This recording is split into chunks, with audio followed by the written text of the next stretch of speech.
Pam, how we doing? Good. I just got a note from Gary. He was asking for the link, so I think as soon as we see him, you're in good shape. Sounds good. I see there's a page 2 now.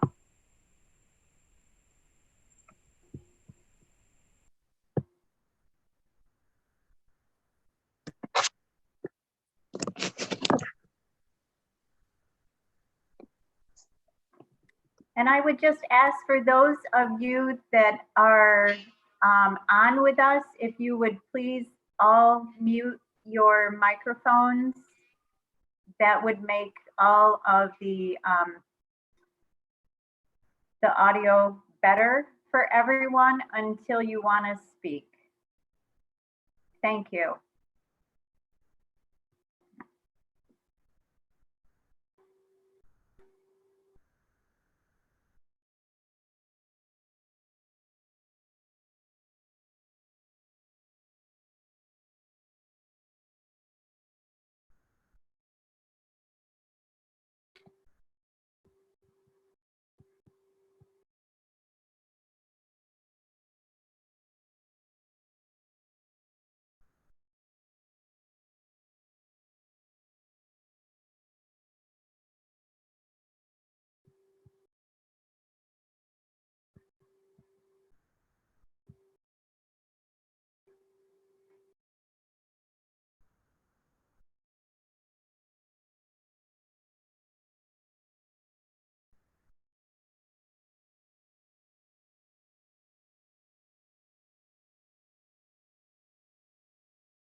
Shelley, can you hear me? I can, yes. Gary's having trouble getting on. He's trying to get a hold of the link.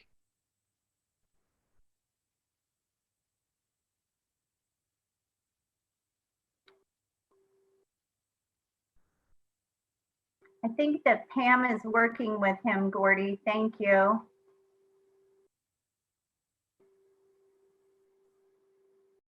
Gordy, I got a razor if you need it.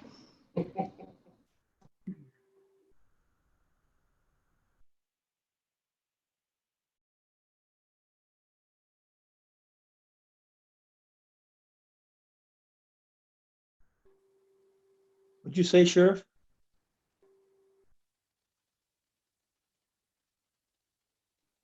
I was saying I have a razor if you need one. Well, I've got like 3 different devices, and usually I can get through on one of them. Huh?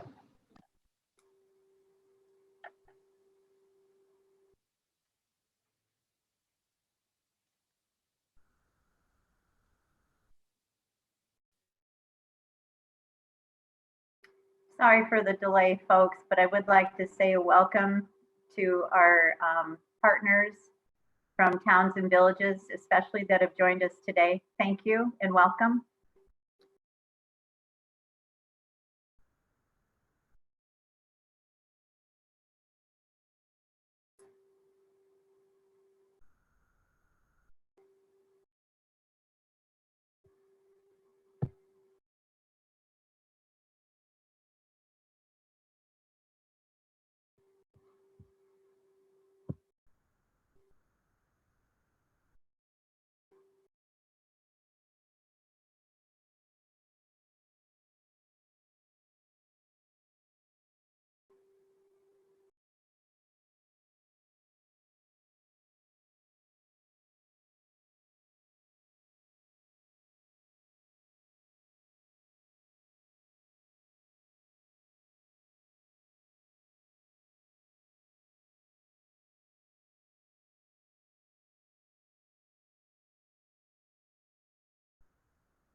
I see Gary on, Shelley.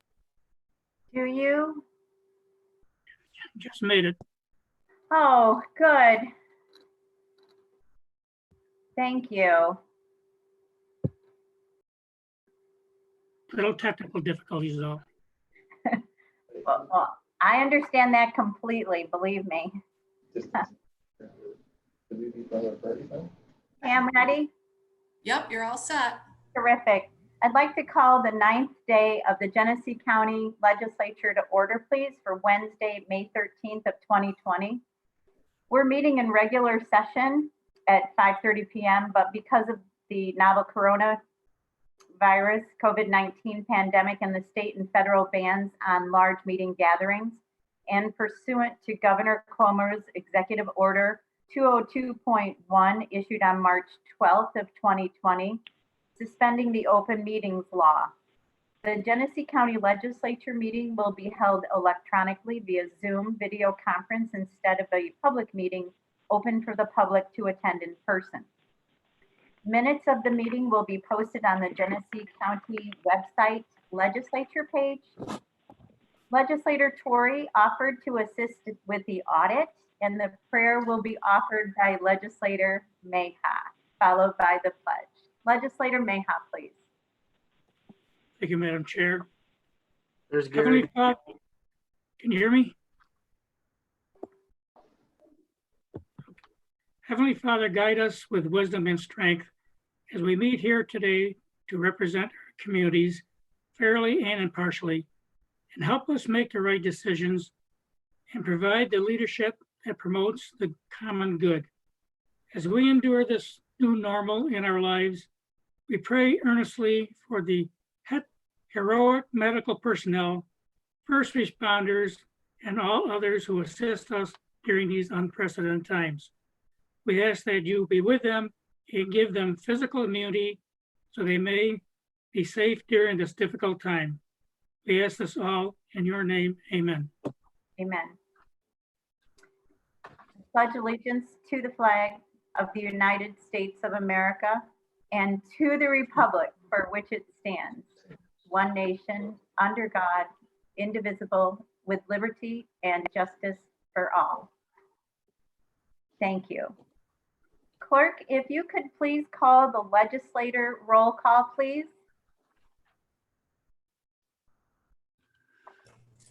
Legislator Hilchi,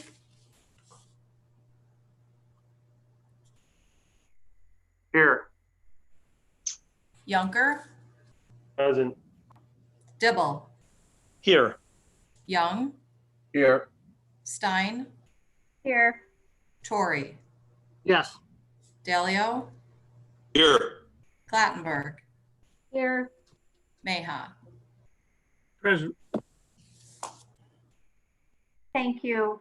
This evening, the privilege of the floor will be offered to guests who identify themselves and wish to speak on a matter that is listed on the agenda.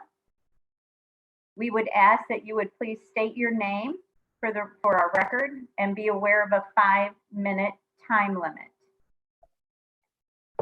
Is there anyone who'd like to identify themselves, please?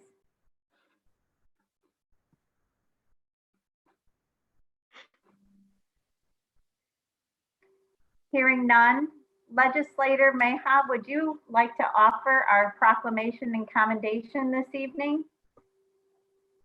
Yes, Madam Chair. Certainly my pleasure to offer this proclamation on behalf of the Genesee County Legislature as National Police Week here in Genesee County, which is May 10th to May 16th. Proclamation reads as follows. Whereas in 1962, President John F. Kennedy signed a proclamation which designated May 15th as Peace Officers Memorial Day and the week in which that date follows as National Police Week. And whereas Genesee County's law enforcement officers serve with courage, dedication, and strength as they fearlessly enforce our laws, even at the risk of their own personal peril, safeguarding our property, lives, and liberty. And whereas our law enforcement officers are well-trained and always prepared to respond and aid our residents 24 hours a day, 365 days a year. And whereas the selfless dedication of the men and women of our law enforcement community is demonstrated by the countless hours each person selflessly dedicates to the community they serve. And whereas the critical role of these members of our law enforcement community fulfill is not always recognized by the general public. And whereas the Genesee County Legislature is desirous of recognizing the exceptional work being done by police officers throughout the county of Genesee, now therefore be resolved that in humble appreciation of our hardworking law enforcement officers, the Genesee County Legislature does hereby declare the week of May 10th to May 16th, 2020 to be National Police Week in Genesee County, and does offer these exceptional public servants gratitude for their conscientious service for the people of Genesee County. Signed by Chair of the Genesee County Legislature, Rochelle M. Stein, and attested to by John Hilchey, Public Service Committee Chair. And again, it's my honor to present this proclamation. As you know, I served 49 years in law enforcement here within Genesee County, 29 as your sheriff, and also Legislator Dibble. Had a very distinguished career here in Genesee County for many years in law enforcement. Thank you, Madam Chair. Thank you, Legislator Maha, and also Dibble for your service. Sheriff Sharon, would you like to the opportunity to offer some comments, please? I'd just like to thank you for all the support that you give to the men and women here at the Sheriff's Office. We do have 3 of the deputies with us tonight. I would like them to introduce themselves and say a couple words. Deputy David Moore. Sergeant Michael Wu. On behalf of the Genesee County Sheriff's Office, I'd like to thank you guys, as well as your continued support for us. Deputy Brock Cummings. And again, we'd just like to express our sincere appreciation for the recognition that you've given to for this week and the other 2 weeks that we've just recently had with corrections and 911 dispatchers. It's very much appreciated by everybody here. You are so well deserving and so welcome for what appreciation we have afforded to the department in total, and the public service, the public safety that you bring to our community is something that makes everyone be able to sleep better at night. And we are very grateful for that service. Thank you very much. You're welcome. As we say, we're all in this together. We are all in this together. Thank you. I would ask for an approval of the minutes of the April 22nd meeting, please. I'll move that, Shelley. Second. Motion by Clattenburg, seconded by Young. Comments or questions, please? Please call the roll. Legislator Clattenburg, Yes. Young, Yes. Stein, Yes. Torrey, Yes. Dalio, Yes. Maha, Yes. Hilchey, Yes. Yunker, Yes. Dibble. Yes. Our minutes stand approved. Thank you. Committee and special assignment reports. Would anyone like to offer comments? I have a report. The Holland Land Office met in session today, the board via Zoom. I did apprise them of the situation and the discussions that we're having regarding possible cuts to our outside agency funding that we had budgeted in last year's budget due to the possible clawbacks and what seems inevitable clawbacks now in the funding from the state, which we based that budget on. They were appreciative of the dialogue, but they're worried, as we all are.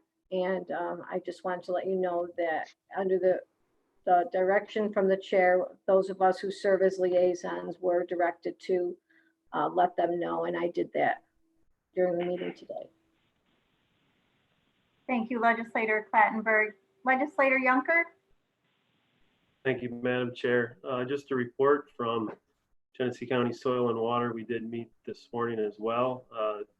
We had the same sort of discussion Marianne was just describing, but also thank them. They still, they're doing a great job serving our ag community, you know, keeping water quality, environmental. They're doing a great job, but specifically too, thanking Tim Yeager and his team for getting masks distributed, and we use the soil and water staff to distribute thousands of masks across the ag community. So that was a nice thing for the staff to do, and they deserve recognition along with everyone else that's done that through the community. So thank you. Thank you. Anyone else, please?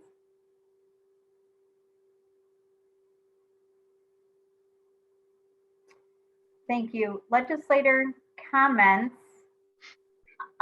Based on some requests and questions that we had this week in regards to the absentee ballots, which we've all received in the mail, we've asked our election commissioners, Lori Longanay and Richard Siebert, to join us today to explain and help clear up some confusion in regards to the ballots that registered voters have received in the mail. I would like to turn this over to our election commissioners, please.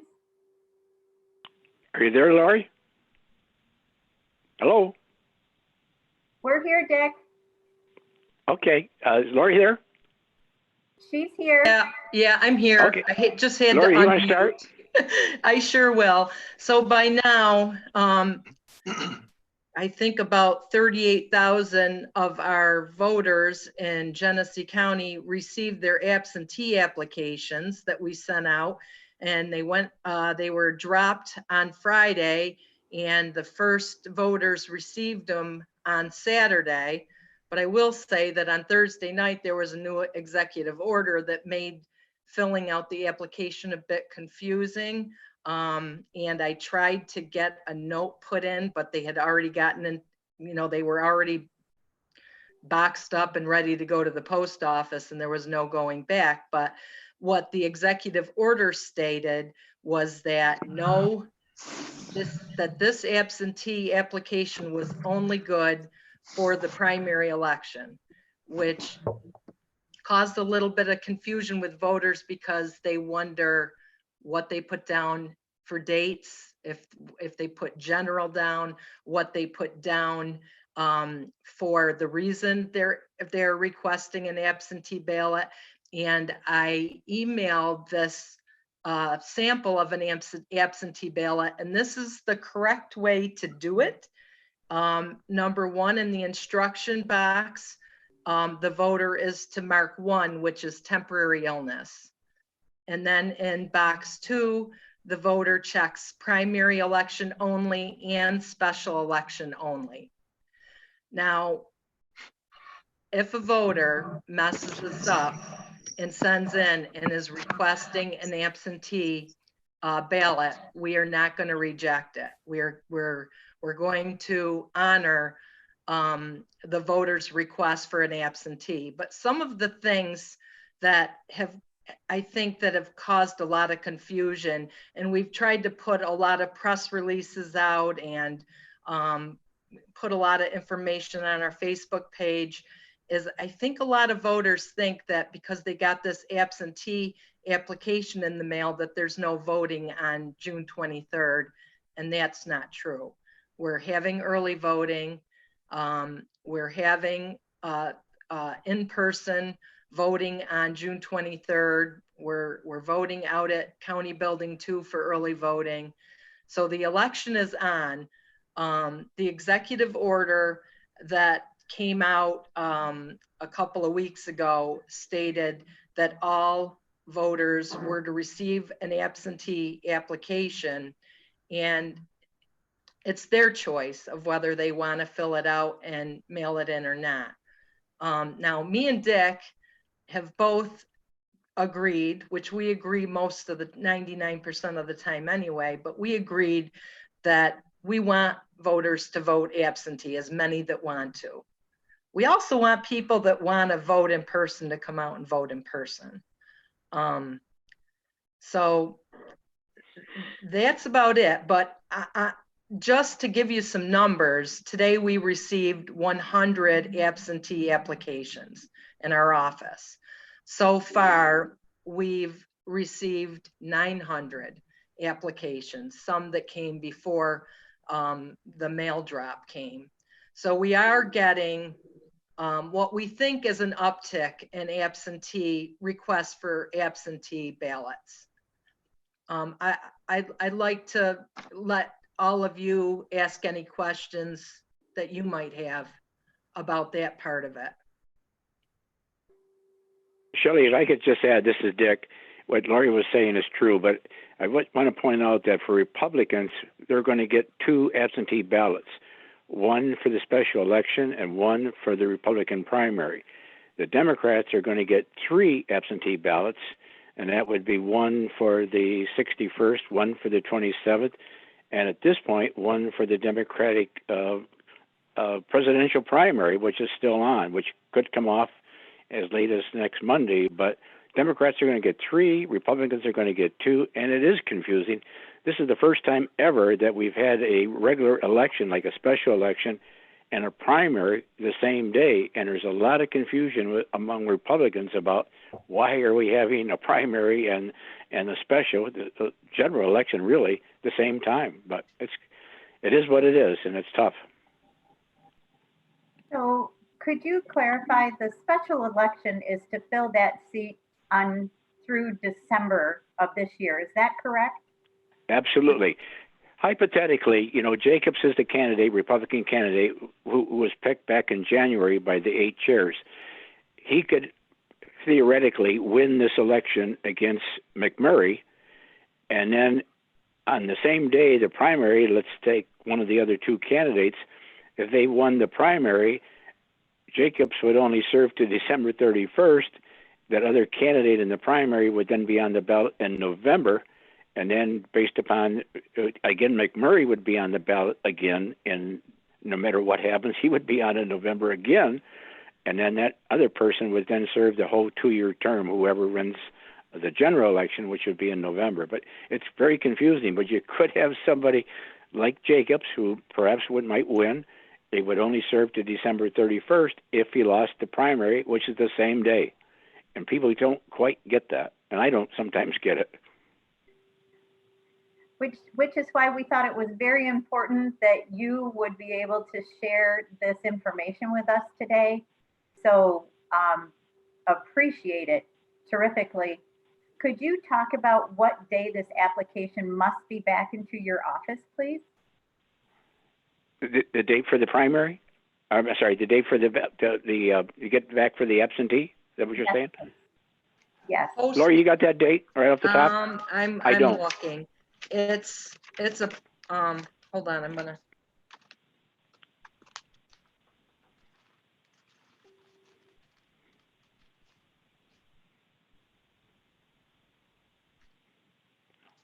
Okay, I do have that.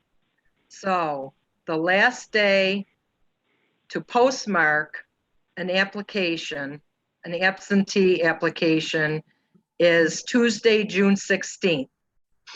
The last day to apply in person at the Board of Elections for an absentee ballot is Monday, June 22nd, the day before the election. And the last day to postmark an absentee ballot return is Monday, June 22nd. Just one. Can I ask a question? Sure, Mr. Young. Okay. I'm not real smart, so I'm still confused, and it's really important because my mother called me today and asked me what to do, and I couldn't answer her, and she seemed somewhat disappointed in me, so I got to get it right, and I can call her. She received a absentee piece of paper like this one, and I can see how to fill it out, but she only fills that out if she doesn't want to go in and vote in person. There will still be in-person voting. And then also, just to clarify, she is Republican, and she's going to get 2 more of these. And same thing, she can ignore it if she wants to go in and vote in person. Is that correct? No, Absolutely. she won't get 2 more absentee applications, if I'm understanding your question. No, right. she'll get 1. She can either do it, Andrew, with the absentee, or she can just ignore that completely. And a lot of people are saying to us They don't trust the system. They don't really trust us, I guess. They want their vote to count, and they're thinking we're trying to eliminate their opportunity to go to the polls where they know it's going to be counted, and that opportunity is still be there. They can just throw those things out and forget about them. Like Lori said, our emphasis is trying to save risk for our poll workers and the voters by trying to use the absentee ballots. But again, if somebody doesn't feel confident that we're going to count that when it comes, go and vote at the polls. Early voting will be open for 10 days starting the 13th. Everything will be open. We only got one polling spot in the county that I'm aware of, and Lori too, and that would be the 400 Towers, which we always use, but they've got a problem and we can't use that polling site. But we're moving that polling site over to another one so that all the polling sites will be open and they still can do that, whatever they are used to. The absentee is just an option to them. Is that okay, Andrew? Just to clarify further, on June 23rd, there's going to be a special election and a primary. Is that correct? Yes. Right. This is And then one of in the November, times where we there's were gonna be a public. regular election. Andrew, I'm sorry. Mr. Young, Yeah. please repeat your comment. And I then was just in gonna say, November, this there's is- going to be our regular election, correct? Right. Same thing. Thank you. This is one of the times we Republicans are going to say for that special election, vote twice, because you got to vote in the primary and you got to vote in the special. There's going to be two at the same time. Understood. Thank you very much. Thank you. You're welcome. I have one further question about in-person voting. Will the electronic poll books be in place this time? No, Shelley, unfortunately, we're very uncomfortable with training our 200 poll workers on them. We don't know how we can gather our poll workers into a room and share that poll book with them in order to teach them how to use it. So we decided that we would hold off on that and wait until we feel like it's a more comfortable time. I don't even know if it would be legal for us to bring 20 people into a room to train them on the electronic poll books at this time. So we're unfortunately we're taking a little break on getting those in service, which is unfortunate because we were really excited about moving ahead with those. They will be used in November, Shelley. Okay, that sounds great. Does anyone else have a question or need further explanation? Madam Chair, I have a question. Legislator Mayhap. What safeguards are in place from preventing someone to vote on an absentee ballot and then going to the poll place on West Main and voting again? Good question. No, we can cross-check that. No question. That's an issue. If they're going to vote, if we see that they're coming in with absentee, that poll book is marked so they can't vote again. There's two places where the safeguard is in place. One is in our standalone system, our computer system, and the second one is in the poll books. So there's two firewalls. So we're really confident that there's no chance that anyone is going to ever be able to vote twice. It's never happened since I've worked there. I mean, the military vote absentee, our elderly and the nursing homes vote absentee. There's so many other people that for one reason or another, maybe they're out of the county on that day, or they've had an accident, or they're taking care of a parent that they can't go to the polls, and we've always been able to count those. We're going to be able to count these too, and there won't be any mistakes. Thank you. Shelley, can I add one more thing before we quit? I just want everybody to know we're doing everything we can. Lori and I, we're working with Matt to make sure we have the best safety we can for our poll workers who are obviously senior citizens, most of them, a lot of them. And also we're trying to do whatever we can to protect the voters. Matt has told us that for our workers, we're going to have shields. I think we're going to have over 200 shields. We'll have face masks. We're trying to work with the Board of Health. We're doing everything we can to protect those 205 people that are going to represent us at the board right across the desk for people that are going to sign poll books. So we're really concerned about that. We're doing the best we can for the safety of our workers and also our voters. It's very important to us. Thank you, Dick. That is very important. Would you also remind us of the times that you have for the early voting every day and also on the special election day, please? Well, special election day is now that the primary used to be what it used to be, starting at 12. The polls will be open from 6 o'clock in the morning to 9 o'clock at night for June 23rd. The early voting, I don't know if we got all the dates set, but it will start on the. We have the dates. We have the dates. I have to jump onto another computer because I don't have that printed out in my folder. But the first day is June 13th from 12 o'clock until 5. And then Sunday from 12 to 5. And then Monday, the 15th, it is from 8 until 5. If you want, Shelley, I would be happy to email you all the dates. I can't remember the 2 days during the week that we have the later times, but I would be happy to email that to you and to the rest of the legislators if everybody wants it. You know, Lori, I think that would be very helpful because there is our media outlets are on this meeting with us tonight, and every opportunity that we have to help get that information out to our registered voting public, it's incumbent upon us to make sure that everyone has an opportunity to vote in the manner and the way that they want to and be safe during this pandemic. So thank you for all of these accommodations.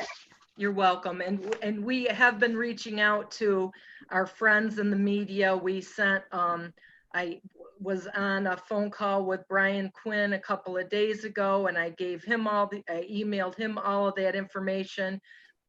Yesterday, we put up all the early voting dates and times on the Batavian, and we're going to add it to our Facebook page. Lately, we've just been putting how to fill out the absentee application at the top. So, but we definitely are on top of making sure the public has every opportunity to see how we're doing this. Thank you very much. And we'll keep doing it. Dick, Thank you, Shelley. Thank you so much. We appreciate being able to be on. Absolutely. Thank you. Appreciate the opportunity. Thank you. Thank you. County Manager's report. Jay, I think I saw you with us. Yep, I had a little trouble zooming in initially. I was going through Facebook and other things, but here I am. So a couple things real quickly. First thing, something that keeps getting lost, the U.S. Census. We are still only at about 58% response rate, folks. That's about 9,000 to 10,000 homes or people in the survey report and in the information that we need to complete their U.S. Census for 2020. Most of us have gotten already and gone online, those capabilities, but also before the enumerators show up, which we know has been extended into the fall, we still need people to take very seriously the fact that the U.S. Census is once every 10 years constitutional mandate, so to speak, to fill that out and return it and do it in a timely manner. Obviously, then I'll segue to the next thing. One of the things that is very critical by virtue of having as high a population legitimately by the census is, if you look at the federal stimulus 4.0, the metric by which county governments and local governments and the rest of the country who are not part of a CDBG entitlement or over 50,000 and 500,000 in population will potentially get funding if it comes out based on our population. So again, the census will continue to live on, and our results from 10 years ago will be a factor in what, and if any, of the federal stimulus 4 comes out, because it is a population-based allocation for those of us who will hopefully be eligible in that federal largesse that is still being debated, obviously, in Washington, D.C. To that end also, with regard to the fiscal constraints that we find ourselves in, our New York State pause is still in effect as far as Genesee County government in general is concerned. Kelly and I know we were on a conference call today with our Finger Lakes control room with regard to the unpausing and the start of phase one. Finally, today, the state came out with, and I believe I shared it with the legislators, not necessarily in the easiest to read format, but they started filling in the gaps as far as who are the actual phase one businesses or categories of business, aside from the construction, manufacturing, retail, curbside, wholesale trade, agriculture, forestry, fishing, hunting, and tennis. There's more detail now today. And so we're starting to share that with our partners here in the county by virtue of obviously the city of Batavia, because they obviously have significant implication as far as some of their operations, but also with the GCDC, Chamber of Commerce, and the task force that's locally working to help our businesses and everybody else understand what needs to happen for pausing or now unpausing over phases 1, 2, 3, and 4, and also with our county health department and our emergency management people with regard to compliance, with regard to the reopening dictates that are set up by the state of New York, with regard to all the social distancing and all the other practices and protocols, but also when and if there are problems, what is going to happen or what will need to happen with regard to enforcement. That is still a little bit of a gray area. We're working on that with the state, with our health department, with the regional control room, and also whatever more insight we can gain literally on almost probably every other hour right now with the state of New York. But at least we started to get a little more clarity today as far as what other businesses are in the phase one return. It does look like in general, the local governments are going to be ostensibly part of phase two.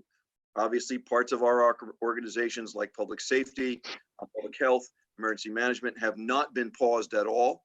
But the rest of county government, the rest of potentially city government, things of that nature, as we're putting our plans together for reopening, whenever that date and time comes, we are, again, looking at following the same guidelines that everybody else is.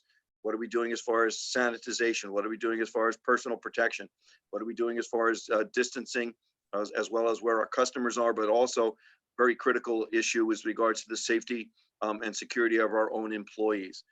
And so again, that's part of what the planning is that's going on literally as I'm speaking, that we charged our departments with last week as far as what may or may not start happening with regard to May 15th/May 18th, which is the Monday of the first week of unpausing. Also to that end, that was mentioned also, Christian mentioned about all the masks that were given out.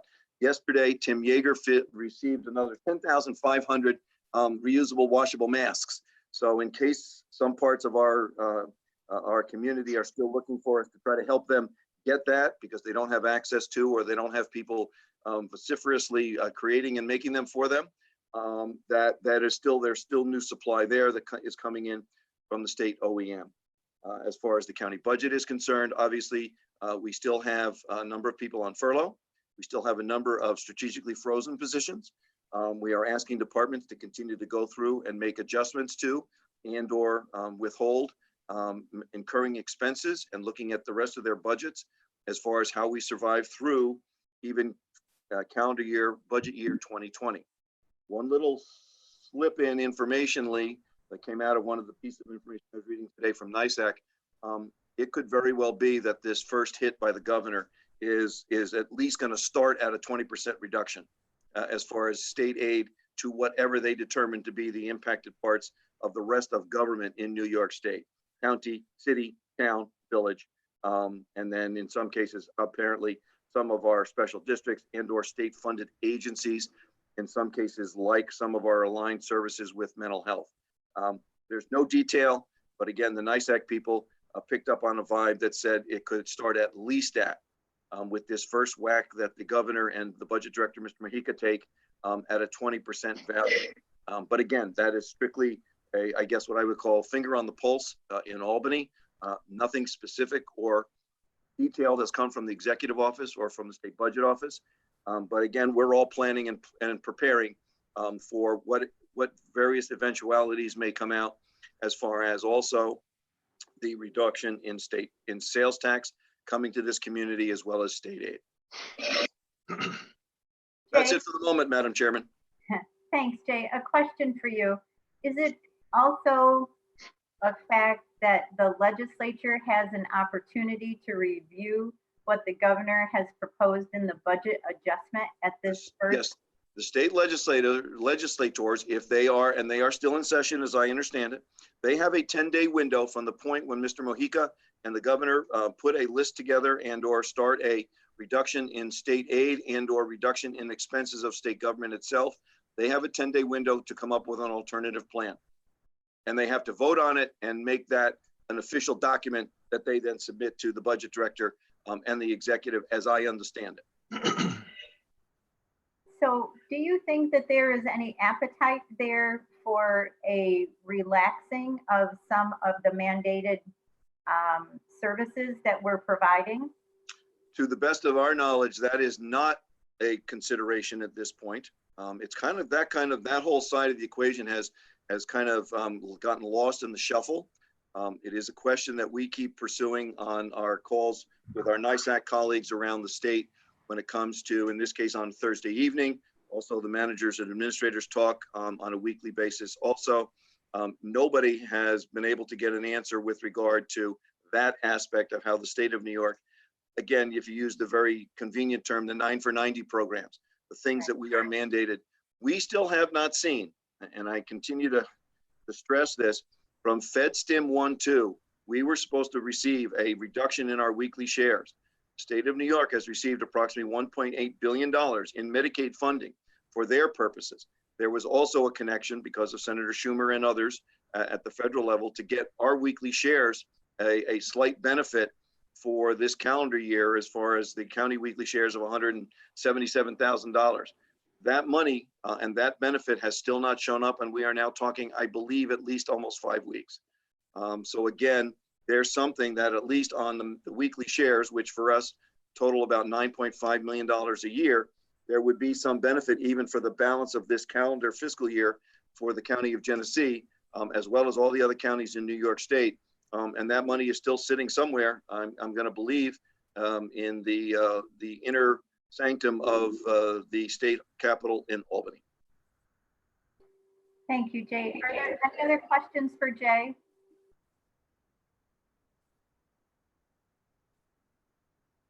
Hearing none, I will go to the resolutions.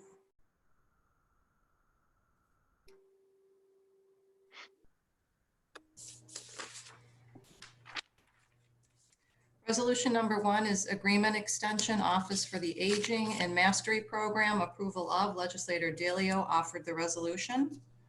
I have a second from Legislator Clattenburg. Are there any comments or questions? Please call the roll. Legislator Delio, Yes. Clattenburg, Yes. Meha, Yes. Hilchi, Yes. Yunker, Yes. Dibble, Yes. Young, Yes. Stein, Yes. Torrey. Yes. Resolution 1 has passed. Resolution 2, please. Grant Award Renewal Office for the Aging, RSVP. Approval of. Legislator Torrey offered the resolution. I have a second from Legislator Meha. Thank you. Comments or questions? Call the roll, please. Legislator Torrey, Yes. Meha, Yes. Hilchi, Yes. Yunker, Yes. Dibble, Yes. Young, Yes. Stein, Yes. Delio, Yes. Clattenburg. Yes. Resolution 2 has passed. Resolution 3, please. Contract Amendment, Office for the Aging, ARC Meal Service. Approval of. Legislator Meha offered the resolution. And I have a second from Legislator Hilchi. Comments or questions? Please call the roll. Legislator Meha, Yes. Hilchi, Yes.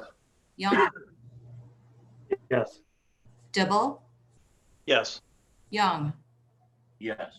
Stein, Yes. Torrey, Yes. Delio, Yes. Clattenburg. Yes. Thank you. Resolution 3 has passed. Resolution 4, please. Contract renewal, Office for the Aging, consumer-directed in-home services, approval of. Legislator Meha offered the resolution. And I have a second from Legislator Yunker. Comments or questions, please? Hearing none, please call the roll. Legislator Meha, Yes. Yunker, Yes. Pelchi, Yes. Dibble, Yes. Young, Yes. Stein, Yes. Torrey, Yes. Dalio, Yes. Clattenburg. yes, Resolution 4 has passed. Resolution 5, please. Contract amendment, budget amendment, Health Department, Early Intervention Administration Grant, approval of. Legislator Young offered the resolution. Legislator Dibble has the second on this. Comments or questions, please? Hearing none, please call the roll. Legislator Young, Yes. Dibble, Yes. Stein, Yes. Torrey, Yes. Dalio, Yes. Clattenburg, yes, Meha, Yes. Pelchi, Yes. Yunker. Yes. Resolution 5 has passed. Resolution 6, please. Award of internet lease agreements to Windstream Communications, approval of. Legislator Young offered the following resolution. And a second from Legislator Torrey. Thank you. Comments or questions, please? Hearing none, please call the roll. Legislator Young, Yes. Torrey, Yes. Dalio, Yes. Clattenburg, yes, Meha, Yes. Pelchi, Yes. Yunker, Yes. Dibble, Yes. Stein. Yes. Resolution 6 has passed. Resolution 7, please. Indemnification agreement, Genesee County, Norfolk Southern Railroad, approval of. Legislator Hilchi offered the resolution. And I have a second from Legislator Dibble. Thank you. Comments or questions? Hearing none, please call the roll. Legislator Hilchi, Yes. Dibble, Yes. Yunker, Yes. Young, Yes. Stein, Yes. Torrey, Yes. Dalio, Yes. Clattenburg, yes, Meha. Yes. Resolution 7 has passed. Resolution 8, please. Rescind Resolution 402-2018 and 316-2019, authorization for distribution payments to enumerated Genesee County towns and villages. Legislator Clattenburg offered the resolution. And I have a second from Legislator Young. Comments or questions, please? I have a Yes. question. So this is for the legislators only. Thank you. Comments or questions, please? Shelley, I have a comment, Mary Ann. Go ahead. I just wanted to openly state that the purpose of the resolution is to remove the authorization from the treasurer to distribute the revenue to the towns and villages at the 2018 levels. Because we had to do this because we know that we're not going to be able to meet those funds at the level of 2018. And so this takes away the treasurer's ability to make those payments at that level. That's the purpose of the resolution. Forever and ever? Thank you. Madam Chairman? Yes, Legislator Dibble. Yes, thank you. I'd like to make a motion to table this resolution. While I understand the need to rescind the authorization to make voluntary revenue distributions to our towns and villages, such action can be delayed without the loss of options currently available to us. I'm confident that the towns and villages fully understand the negative potential this situation has created and that a significant loss of revenue is certain. I ask that we table this resolution before us so that we may take advantage of the additional weeks such tabling would afford us. Thank you. Is there a second for the table motion? Second. I have a second from Legislator Yunker. There is no further discussion at this time. We move directly to a vote on the table. Because this is confusing, if you wish to table, it is a yes vote. If you do not wish to table and wish to rescind, your vote is no. Clerk, please call the vote. So for a table, the motion was made by Legislator Dibble and seconded by Legislator Yunker. So we'll begin with Legislator Dibble. Your vote. Yeah. Sir? Yes. Yunker. Yes. Pelchi. No. Young. No. Stein. No. Torrey. Yes. Dalio. No. Clattenburg. No. Neha. Yes.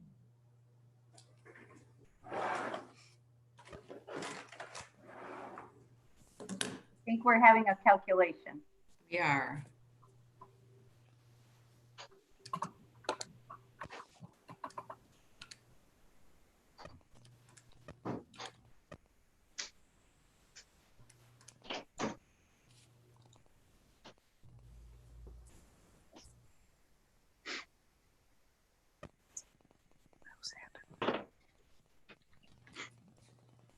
There's 154 votes in favor, so the measure to table does not pass.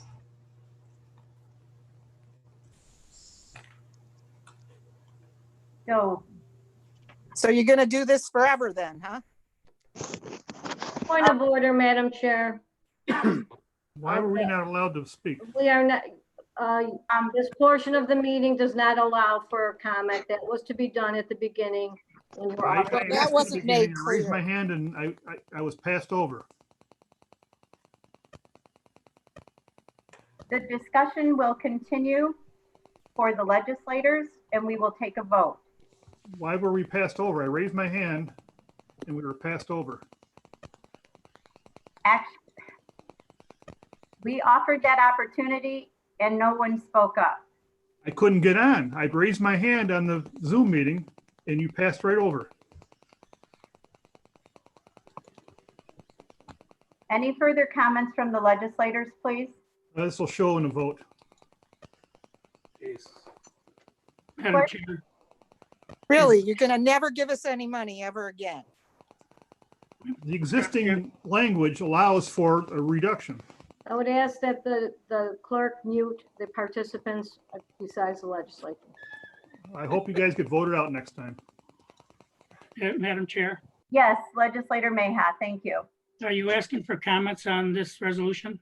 I am from the legislators, yes. I'm going to vote no on this resolution. Even though I don't represent any towns or villages, I'm a city legislator. I represent a certain district in the city. After listening to our representatives from the towns and villages, I understand their frustration and share some of their concerns with the language in some of this resolution. I understand the need to pass and rescind this resolution, but not at this time. We have plenty of time. We have, according to what I'm told, we have 2 months to rescind this resolution.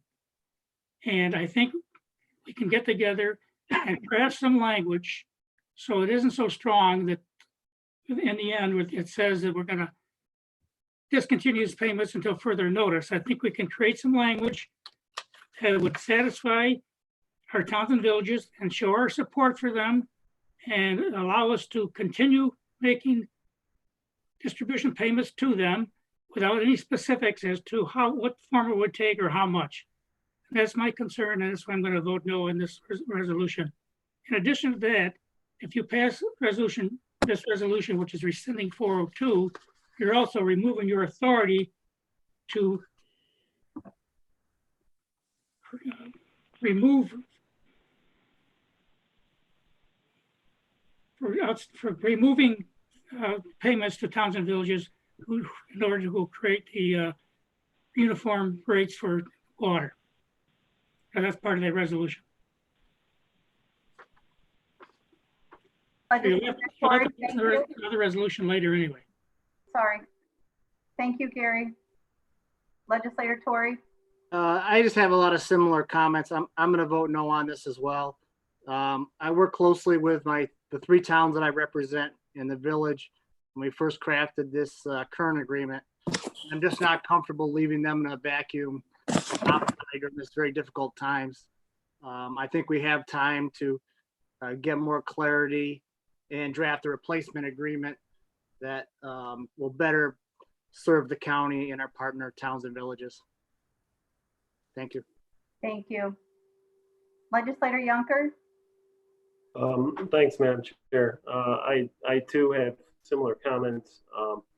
I just leaving towns and villages with no clarity and zero commitment at all without a replacement.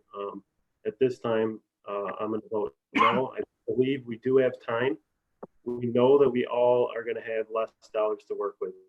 We know we're all going to have to reimagine the way we govern and run our day-to-day business. And I think the towns and villages understand that.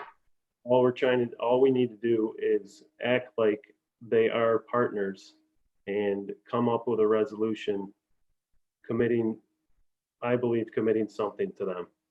So I believe we have time. A distribution doesn't need to be made for several months. And I think we can work with our partners and have time to see what comes out of the federal stimulus, see what comes out of the state budget, and use the time. There's no rush. So I'm going to vote no. Thank you. thank you. Any other legislators? I would just like to offer that I've been having a conversation every week with our leaders, and there is every intent to ensure that they are not left behind, and we are all in this together. There is opportunity for all of us to work through this together and make sure that we successfully come through.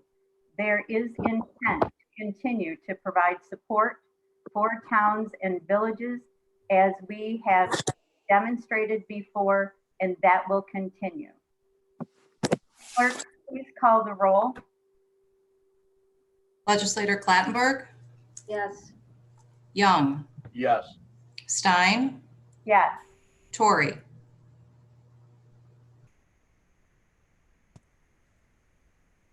Tory, No, I'm sorry. Dalio, Yes. Meha, No. Hilchi, Yes. Yunker, No. Dibble. No.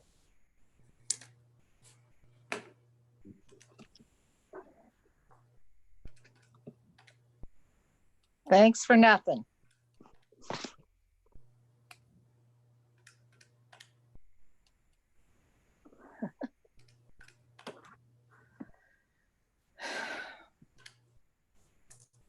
The measure passes 172. Resolution 8 has passed. Resolution 9, please. County audit, May 13th, approval of. Legislator Clattenburg offered the resolution. I have a second from Legislator Tory. Thank you. And also, I understand that you performed the audit today. Do you have any comments or questions? No comments. Thank you. Clerk, call the roll, please. Legislator Clattenburg,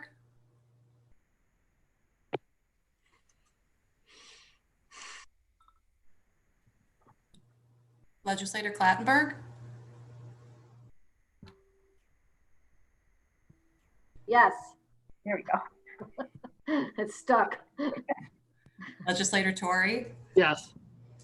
Hilchi, Yes. Yunker, Yes. Dibble, Yes. Young, Yes. Stein, Yes, Dalio, Yes. Meha. Yes. Resolution 9, the audit has passed. I believe Legislator Clattenburg, you have a Rule 19 for us? Yes, can you hear me? Yes. Okay, great. Thank you, Madam Chair. I make a motion to suspend the rules to address 2 timely resolutions.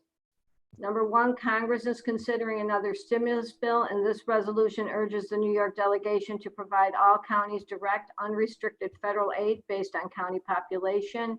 And our Board of Elections was notified of a New York State HAVA CARES Act program funding, and this is a resolution that authorizes the county to accept the funds. Thank you.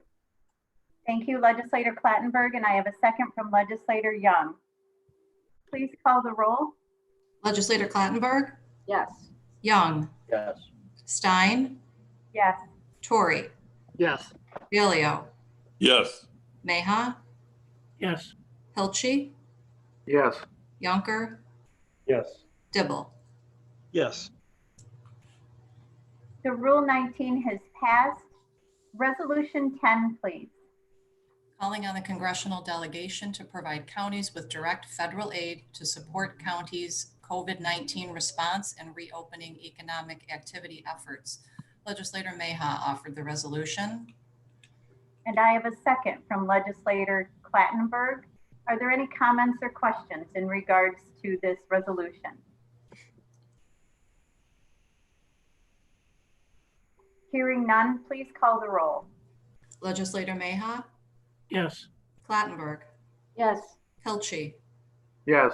Yunker, Yes. Dibble, Yes. Young, Yes. Stein, Yes. Torrey, Yes. Dilio. Yes. Resolution 10 passes. Thank you. Resolution 11, please. Grant Award Budget Amendment, Board of Elections, New York State HAVA CARES Act Grant Program. Approval of. Legislator Clattenburg offered the resolution. And I have a second from Legislator Torrey. Comments or questions, please? I would just add that this money is coming in at the right time to help us with our election costs that will be overbearing this election season. Clerk, please call the roll. Legislator Clattenburg, Yes. Torrey, Yes. Dilio, Yes. Meha, Yes. Hilchi, Yes. Yunker, Dibble, Yes. Young, Yes. Stein. Yes. Resolution 11 has passed. Is there any unfinished business? If not, I would take a motion to adjourn, please. Legislator Torrey, thank you. Legislator Yunker, thank you. We stand adjourned. Good night, everyone. Good night. Good night. Take care. Be well, be safe. Thank you, Jay.